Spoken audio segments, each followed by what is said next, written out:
The 6 feet is a perfect example of sort of the lack of rigor around how CDC made recommendations. Nobody knows where it came from. Most people assume that the 6 feet of distance, the recommendation for keeping 6 feet apart, comes out of some old studies related to flu, where droplets don't travel more than 6 feet. We now know COVID spreads through aerosols. We've known that for a while. So how operative is that?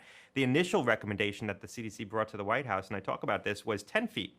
And a political appointee in the White House said, we can't recommend 10 feet. Nobody can measure 10 feet. It's inoperable. Society will shut down. So the compromise was around 6 feet. Now imagine if that detail had leaked out. Everyone would have said, this is the White House politically interfering with the CDC's judgment. The CDC said 10 feet, it should be 10 feet. But 10 feet was no more right than 6 feet and ultimately became 3 feet. But when it became 3 feet, the basis for the CDC's decision to ultimately revise it from 6 to 3 feet was a study that they had conducted the prior fall. So they changed it in the spring.